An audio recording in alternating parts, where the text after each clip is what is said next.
আগামীকালের সংগঠনে BJP RSS এরই প্রাধান্য, সেখানে মমতা বন্দ্যোপাধ্যায় আমন্ত্রিত, এই নিউজটাই খুব বড় ধরনের নিউজ মনে করি। এই এত বড় সাহস বা এত বড় রাজনৈতিক ভুল তৃণমূল নেত্রী করবেন বলে আমি মনে করি না। এটা হলো তিনি যদি যান তাহলে কার কর্মী সমর্থকদের মনোবল একেবারে ভেঙে চুরমার হয়ে যাবে। নাগপুর কি রাজ্যে পরিবর্তন আনতে চায়, অর্থাৎ আরএসএস কি রাজ্যে পরিবর্তন আনতে চাই, এই প্রশ্নটাও তুমি জানো বারবার আসে। সবাটার পেছনে সরাসরি শুভেন্দু অধিকারী আছে। মমতা বন্দ্যোপাধ্যায় শুভেন্দু অধিকারীকে এড়িয়ে চলেন যে কোনো জায়গায়, শুভেন্দু ও মমতা বন্দ্যোপাধ্যায়কে এড়িয়ে চলেন সব জায়গায়। আরএসএস মমতা বন্দ্যোপাধ্যায়কে মা দুর্গার সাথে তুলনা করেছেন। মানে আরএসএস এর পত্র পত্রিকাতে কখনো কখনো মমতা বন্দ্যোপাধ্যায়কে অত্যন্ত প্রশংসা সূচক বাক্য দিয়ে ভরিয়ে দিয়েছে। চক্রবর্তী বলছেন?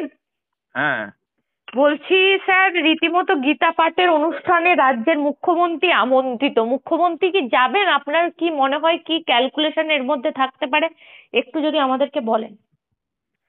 দেখো, যদি মমতা বন্দ্যোপাধ্যায় যান তাহলে সারা পৃথিবী, কারণ তুমি জানো যে মমতা বন্দ্যোপাধ্যায়কে আমন্ত্রণ করেছে কালকে যারা উদ্যোক্তা, গীতা পাঠের উদ্যোক্তা, মূলত এর পেছনে আরএসএস এরই আছে বলেই খবর। এবং সেটা মূলত গত কয়েক সপ্তাহ ধরে বিজেপি নেতারা জেলায় জেলায় প্রচার করেছে। শুভেন্দু অধিকারীও বহু জায়গায়, মালদা থেকে শুরু করে বহু জায়গায় মিটিং মিছিল করেছেন, আহ্বান করেছেন যে 5 লক্ষ হিন্দুদের নিয়ে গীতা পাঠ একটা ঐতিহাসিক সমাবেশ তারা করতে যাচ্ছেন। জেলায় জেলায় বিজেপি নেতারা যেভাবে প্রচার করেছেন তার চূড়ান্ত দিন হলো আগামীকাল। সেই সভায় মমতা বন্দ্যোপাধ্যায় আমন্ত্রিত, এটা প্রথমে শুনে আমি চমকে উঠেছিলাম। যে দেখো, একটা তো বামেদের তরফ থেকে বা কংগ্রেসের তরফ থেকে তো একটা বারবার সমালোচনা করা হয় যে মমতা বন্দ্যোপাধ্যায় আরএসএস এর গুড বুকে আছে। মমতা বন্দ্যোপাধ্যায় কখনো কখনো বলেছেন যে ব্যাড আরএসএস, খারাপ আরএসএস, ভালো আরএসএস এর মধ্যে তফাৎ করেছেন। আরএসএস এর ভূমিকা, মানে আরএসএস এর পত্র পত্রিকাতে কখনো কখনো মমতা বন্দ্যোপাধ্যায়কে অত্যন্ত প্রশংসা সূচক বাক্য দিয়ে ভরি। বিশেষ করে 2011-তে বামেদের সাথে যে লড়াইয়ে তিনি জয়ী হয়েছিলেন, তারপর আরএসএস এর বিভিন্ন আরএসএস মমতা বন্দ্যোপাধ্যায়কে মা দুর্গার সাথে তুলনা করেছে। ফলে আরএসএস এর সাথে মমতা বন্দ্যোপাধ্যায়ের সম্পর্ককে সামনে রেখে একটা বড় রাজনৈতিক অভিযোগ কিন্তু বামেরা তো করেই, কংগ্রেস দলও কিন্তু সরাসরি করে। ফলে সেই জায়গা থেকে আরএসএস এর পরোক্ষভাবে হলেও বা প্রত্যক্ষভাবে হলেও আগামীকালের সংগঠনে বিজেপি আরএসএস এরই প্রাধান্য, সেখানে মমতা বন্দ্যোপাধ্যায় আমন্ত্রিত, এই নিউজটাই খুব বড় ধরনের নিউজ মনে করি। আর যাওয়া, তুমি বলছো যে সম্ভাবনা কি আছে, দেখো নর্মালি অন্তত অতীতে যাননি, ফলে যদি যান সেটা কিন্তু বিরাট নিউজ। মানে যদি উনি যান, মমতা বন্দ্যোপাধ্যায় যদি যান, তাহলে কিন্তু ওটা বলা যায় যে অল ইন্ডিয়া তো বটেই, সারা বিশ্বে ভারতীয়রা যেখানে আছেন সেই কনটেক্সটেই নিউজ হয়ে যাবে। অতীতে তিনি যাননি, ফলে সেই জায়গা থেকে আমি বলতে পারি আগামীকালও হয়তো তিনি যাবেন না। কিন্তু এই যে আমন্ত্রণটা করা, এই আমন্ত্রণটা আরএসএস এর তরফ থেকে যদি বলা হয় বা যারা সংগঠক বলে যে রাজ্যের মুখ্যমন্ত্রীকে ডেকেছি, তারপরেও আমি বলবো এটা ব্যতিক্রমী ডাকা। এই কারণে ব্যতিক্রমী ডাক যে সভার পেছনে বিজেপি সরাসরি আছে,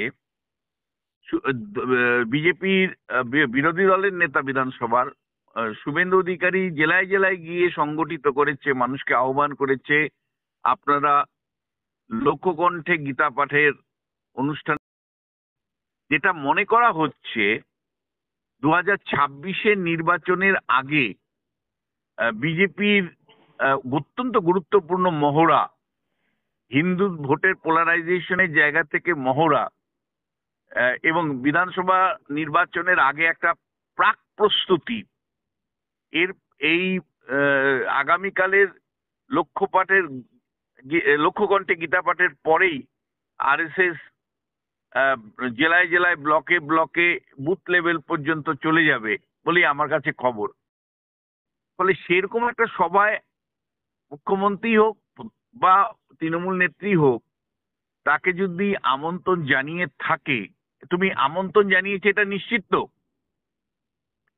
একদম হ্যালো? স্যার, আমি আমন্ত্রণ জানিয়েছে।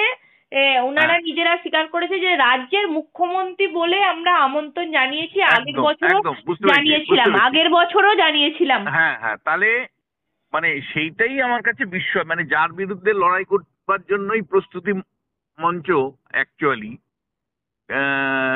সেই জায়গায় যতই বলা হোক না কেন যে মানে এটা হিন্দু ধর্মের মঞ্চ, গীতা পাঠের মঞ্চ, সকলে যেতে পারে, কিন্তু তারপরেও মমতা বন্দ্যোপাধ্যায়কে আমন্ত্রণ পত্র পাঠানো, তিনি আসবেন না আসবেন তো আরেকটা বিষয়। বলছে তার রাজ্যে যখন হচ্ছে ওনারা এই তথ্য খাড়া করেছেন যে হ্যাঁ তার। হ্যাঁ, মানে ওটাই ধরো সাদা সাদা অঙ্কে তো এটা খুব অস্বাভাবিকই লাগে যে তারাও মানে ধরো বিজেপির, যেখানে বিজেপি পেছনে আছে সেইখানে কোনো একটা সভাতে কি তার প্রতিপক্ষকে ডাকতে পারে? স্যার, বিজেপি সবসময় বলছে আমরা স্বয়ংসেবকের ভূমিকায় ওখানে থাকবো, যে স্বেচ্ছাসেবকের যে ভূমিকায়। স্বয়ংসেবক থাকুক আর স্বেচ্ছাসেবকের ভলেন্টিয়ার, ভূমিকায়। হ্যাঁ ভলেন্টিয়ার হিসেবেই থাকুক, এই মানে সরাসরি বিরোধী দলের নেতা সমেত সমস্ত বিজেপির নেতারা জেলায় জেলায় প্রচার কার্য পরিচালনা করেছেন, হিন্দু ভোটারদেরকে আহ্বান করেছিলেন আসুন আপনারা ব্রিগেডের, এবং এটা নির্বাচনী প্রচার এর পূর্ব প্রস্তুতি হিসাবেই কিন্তু বিজেপির নেতারাও দেখেছেন। সেখানে মমতা বন্দ্যোপাধ্যায়ের আমন্ত্রণ পত্রটা তার কাছে যাওয়াটাই আমি মনে করি ভীষণ রাজনৈতিকভাবে তাৎপর্যপূর্ণ। আর উনি অতীতে পেয়েছেন আরো অতীতে, এবং এই জায়গা থেকে কিন্তু বারবার আহ, বাম কংগ্রেস যে সমালোচনাটা তৈরি করে, সেই সমালোচনা কিন্তু এই জায়গা থেকেই যে কোনো একটা জায়গায় কমিউনিস্টদেরকে পরাজিত করার পরে মমতা বন্দ্যোপাধ্যায়ের ব্যাপারে কিন্তু আরএসএস এর বা তাদের শাখা সংগঠনের একটা সফট কর্নার আছে, সেইটা কিন্তু সামনে আনবার চেষ্টা করে বারবার বাম কংগ্রেস।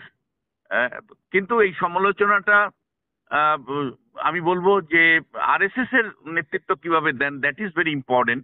বিজেপি তো ডিনাই করবেন, এবং আরএসএস মানে সত্যি রাজ্যে পরিবর্তন চাইছে কিনা এই প্রশ্নটাও বারবার তুমি জানো আসে। বিরোধী বিশেষ করে বাম কংগ্রেস এই প্রশ্নটা আনেন যে শুভেন্দু অধিকারী তো পরিবর্তনের জন্য ঝাঁপিয়ে পড়েছেন, লাস্ট 4-5 বছর ধরে যে পরিশ্রম করছেন তা তুলনাহীন। শুভেন্দু পরিশ্রম করছেন, এখন শ্রমিক গুরুত্বপূর্ণ ভূমিকা নিচ্ছে, আহ, শ্রমিকের পাশাপাশি সুকান্ত মজুমদাররাও গুরুত্বপূর্ণ ভূমিকা নিচ্ছে বঙ্গ বিজেপির যারা আছেন তাদের সামর্থ্য অনুসারে। কিন্তু শেষ পর্যন্ত নাগপুর কি আহ, নাগপুর কি রাজ্যে পরিবর্তন আনতে চায়, অর্থাৎ আরএসএস কি রাজ্যে পরিবর্তন আনতে চাই, এই প্রশ্নটাও তুমি জানো বারবার বিশেষ করে বাম কংগ্রেস শিবির থেকে বটেই, একটা অংশও সমাজের কিছুদিন আগে এই প্রশ্ন এই এরকম প্রশ্ন না হলেও কেন্দ্রীয় নেতৃত্বের ইচ্ছা সদিচ্ছা নিয়ে প্রশ্ন তুলেছিলেন বিচারপতি অভিজিৎ গাঙ্গুলি, যিনি এখন বিজেপির সাংসদ, এবং সেটা নিয়ে খুব সরগরম হয়েছিল। তিনি প্রশ্ন তুলেছিলেন যে আদতেও কি দিল্লির নেতারা চান পশ্চিমবাংলায় পরিবর্তন করতে, এবং সেই কনটেক্সটে তিনি বলেছিলেন যে মানে রাজ্যের যারা দুর্নীতির সাথে সম্পর্কিত আছে তাদের শীর্ষ নেতৃত্বকে তো সিবিআই ইডি গ্রেপ্তার করলো না বা তাদের বিরুদ্ধে ব্যবস্থা নিল না, এই সব প্রশ্নগুলোকে উনি বারবার সামনে রেখেছেন। ফলে দেখো এটা কেবলমাত্র বিতর্ক তা নয়, একটা সংশয় বিজেপির অন্দরমহলের মধ্যেও আছে, আহ, সেটা কিন্তু খুব গুরুত্বপূর্ণ। ফলে একেবারে রাজনৈতিক এই আমন্ত্রণ পত্রের মধ্যে একেবারেই রাজনৈতিক তাৎপর্য নেই আমি বলবো না, এবং আমিও মনে করি যে অন্যবারের মতো হয়তো মমতা বন্দ্যোপাধ্যায় জাস্ট ইগনোর করবেন, কিন্তু আমন্ত্রণ পাওয়া বা পৌঁছানোটাই কিন্তু রাজ্য রাজনীতির কনটেক্সটে যথেষ্ট গুরুত্বপূর্ণ। বিতর্ক কিন্তু মানে এগিয়ে যাবে। শেষ থামার কোনো পর্যন্ত আপনার কি মনে হচ্ছে যাবেন না যাবেন না মমতা বন্দ্যোপাধ্যায় দীর্ঘদিনের রাজনীতিবিদ হিসেবে? আপনি তো নিশ্চয়ই এতদিন রাজনৈতিক বিশ্লেষণ করতে করতে আপনি রাজনৈতিক নেতাদেরকে একটু আঁচ করতে পারেন, কি মনে হচ্ছে স্যার? না, দেখো, যদি যায় মানে ব্যতিক্রমী ঘটনা হবে, মানে যাওয়ার কোনো সুযোগ নেই। মানে আমি মনে করি যে কেন যেতে পারবে না, এটা তো ইম্পর্টেন্ট। তুমি আমায় প্রশ্ন করতে পারো যে উনি কেন যাবেন না, আপনি কেন মনে করছেন? দেখো, বেসিক্যালি তিনটে একটা হলো, তিনি যদি গীতা পাঠের অনুষ্ঠানে যান, তাহলে তার যে কোর ভোট ব্যাংক, সংখ্যালঘু মুসলিম ভোট ব্যাংক, তারা কিছুতেই মেনে নিবে না। মমতা বন্দ্যোপাধ্যায় ধরো মানে কালকের আমন্ত্রণ যদি সত্যি যান, যে আমন্ত্রণ হয়েছে বলে তুমি বলছো, সেই আমন্ত্রণে যদি সত্যিই তিনি যান, তাহলে তার যে কোর ভোট ব্যাংক, সেই কোর ভোট ব্যাংককে কিন্তু মানে নড়ে যাবে আমি বলছি। মানে একেবারে সংখ্যালঘু মুসলিমরা কিন্তু বিরক্ত হবে, এবং শুধু তাই না, বিরক্ত হবে না নয়, তারা কিন্তু অল্টারনেটিভ হিসেবে তখন বাম কংগ্রেসের দিকে। ফলে এই এত বড় সাহস বা এত বড় রাজনৈতিক ভুল তৃণমূল নেত্রী করবেন বলে আমি মনে করি না। এটা হলো ক। খ হলো, দেখো, এই সভাটার পেছনে সরাসরি শুভেন্দু অধিকারী আছে। মমতা বন্দ্যোপাধ্যায় শুভেন্দু অধিকারীকে এড়িয়ে চলেন যে কোনো জায়গায়, শুভেন্দু ও মমতা বন্দ্যোপাধ্যায়কে এড়িয়ে চলে। ফলে আমি মনে করি যে শুভেন্দু যেখানে আছে সেখানে মমতা বন্দ্যোপাধ্যায় যতই আমন্ত্রণ পত্র পান, তিনি যাওয়ার কোনো সম্ভাবনা নেই। থার্ড যে বিষয়টা আমি মনে করি যে, দেখো, তার নিজের দল তৃণমূল কংগ্রেস, তার কর্মী সমর্থকরাও কালকের সভাটাকে মনে করছে 2026-এর বিরোধী প্রধান দল বিজেপির প্রস্তুতি সভা। ফলে সেই প্রস্তুতি সভায় প্রধান প্রতিপক্ষর সেনাপতি বা মানে সেনানায়ক মমতা বন্দ্যোপাধ্যায় তিনি যদি যান, তাহলে কার কর্মী সমর্থকদের মনোবল একেবারে ভেঙে চুর। ফলে কোনো মতেই কালকে আমন্ত্রণ পেলেও উনি যাবেন না, আমন্ত্রণ না পেলে তো প্রশ্নই নেই, আমন্ত্রণ যদি পেয়ে থাকেন তাতেও উনি যাবেন না, এটা আমি নিশ্চিত করে তোমায় বলতে পারি।